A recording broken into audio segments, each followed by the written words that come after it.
If I'm correct, please welcome on stage Jahn Gallo.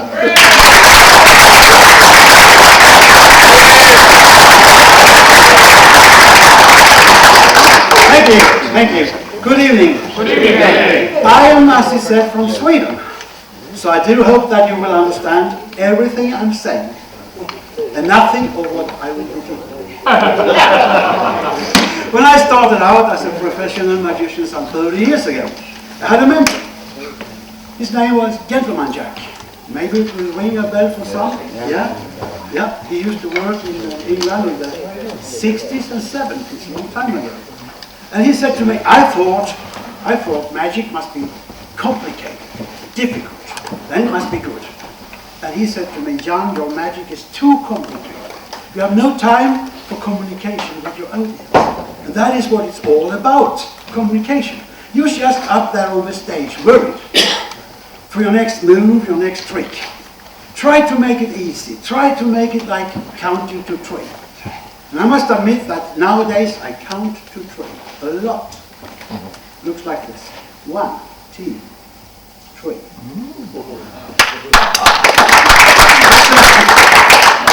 As you can see, an advice who have been good to me during the year. For 10 years, I was doing something which was very, very funny. Working the cruise ships. I loved it, every minute of it. Because every cruise was different. It was a challenge. Sometimes you have to do aerobic act, sometimes depending on where we were cruising and the cruise manager.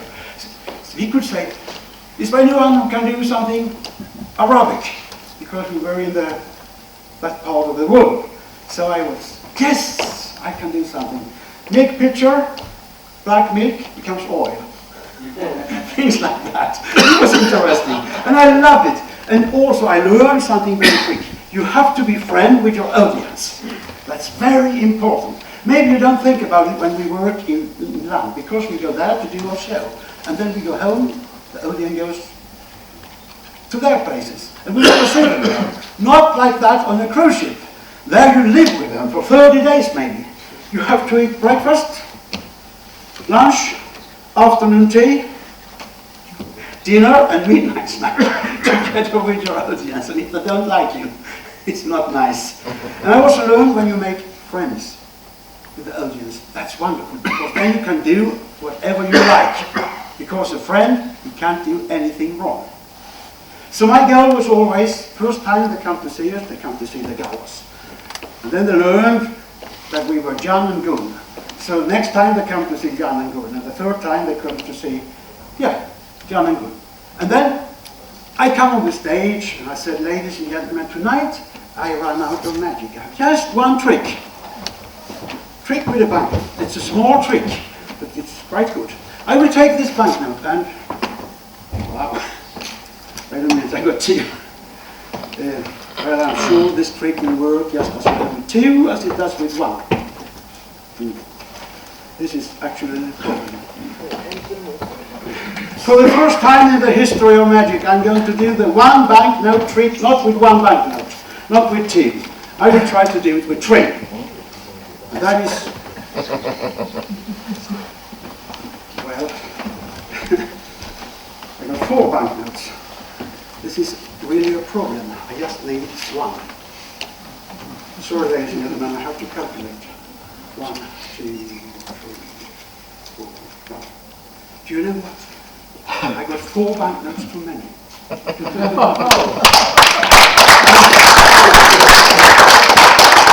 don't think I can do the trick. And this is good because now I put myself in a problem situation. And that is always good because there's too many magicians, they are too clever. They, up here, I'm clever, you down there, you don't understand the thing. And that is not a good approach. Better to have a little problem and solve it by magic. So I'm standing there, and this is also, of course, a signal for applause. You spread your hand, 2 hands full of banknotes, and you're standing there and smiling. So people will clap. And then comes my wife on the stage, and she says, Jahn, I heard you had a problem. And I'm a stupid idiot. I'm falling directly into the trap. So I say, yes, I got too many banknotes. And she looks at the banknotes and she looks to the ladies in the audience and they already start to giggle. because they know what will come. The gentlemen, they're a little bit slower. Yeah, they are. So she looks back to the banknote, she takes them, she folds them up, holds them in a neat little bundle and puts them in the top of her dress and walks off the stage. And when she's almost off, she turns around and she says, Jahn, too many banknotes, that is not a problem. And now the gentlemen, they also start to laugh. So I'm just standing there, helpless. And then I say, ladies and gentlemen, I got a new problem.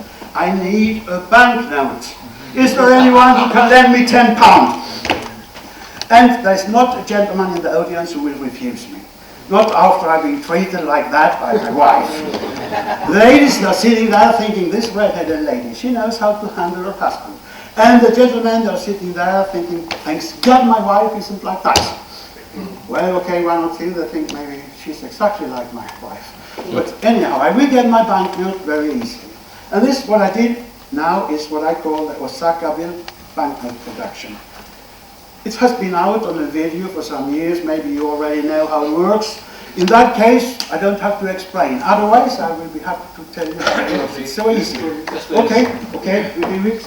I have some bigger ones to make it easy for you to see the preparation. Because tonight, we can't use the screen. So I made up this very quickly. It's all gentlemen here, no ladies. Not one, yes? Mandy. There's one here. Oh yes, she has to come and help me, please. Mandy. Oh yes. I like to have a lady. Eating away. If possible.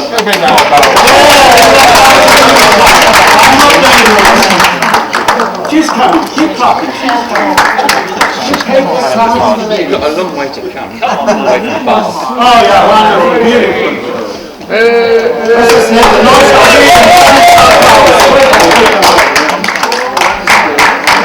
and Jahn, and you, Mandy. Well, Mandy, this is how it looks from up here. Different, huh? So everyone is sitting there smiling at you. And they're wondering, what will you do? Song, a dance?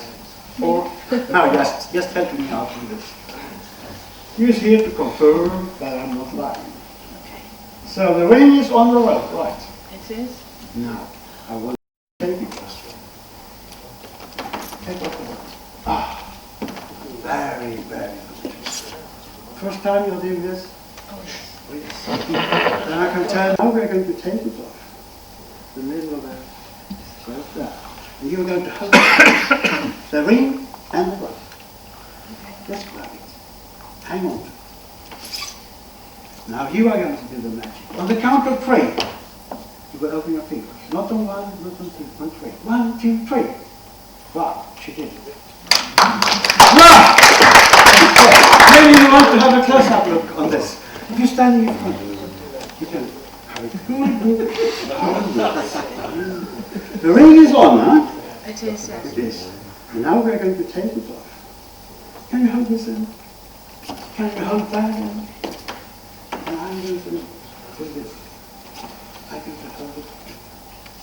Watch. 1, 2, 3.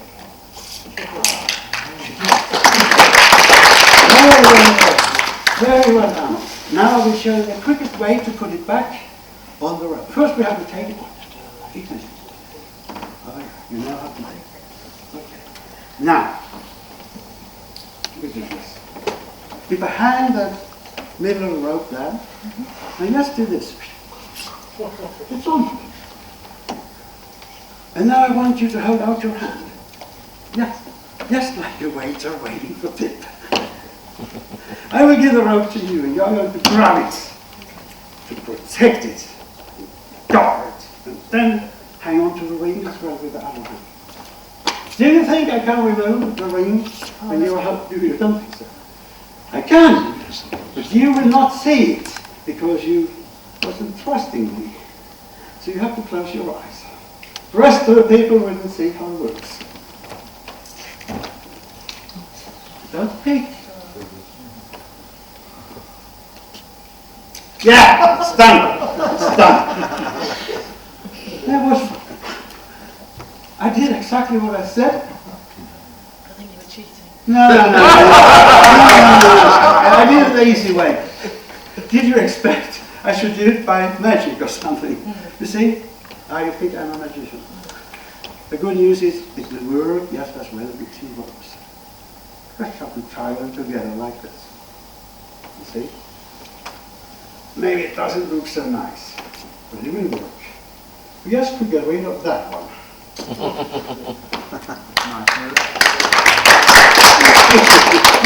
Now, I will tie the ring to the rope. And you have a chance to win £5,000. Yeah! The sound you heard was the guy who was holding the money. He fainted.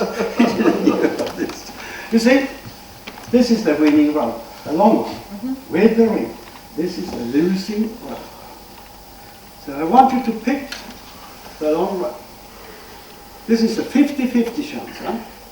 I call it 50-50-90% chance, because when you have 50-50 chance to do something right, there's also 90% chance it goes wrong. Right. So don't pick the short one. Don't take this rope. Absolutely not. You see, what you are going to do is you are going to take the long one. 50, oh, not 50, yeah, £50,000, okay. I said it. Don't pick this one. I'll ask the audience. I think you're cheating. It's your choice. I tell you one more time. This is the losing one, the short one. Okay. Who said that? She's trying to be clever. She's picking the short one. Well, I'm really sorry. You don't get any money. You get a big applause. Thank you.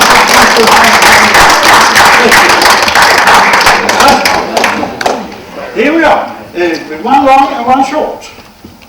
2 minutes ago, I remember we had two with the same length. And when we started, I'm sure we had just one rope and one ring. So, this is the rope. And as you know, rope always have two ends, right, and one end. I'm going to put the ends in my pocket. A little microphone there. So we got the hands in my pockets. And here we got the middle. Right. Wrong. Put the hands here. And down there where the ring is hanging. That is the middle of the rope.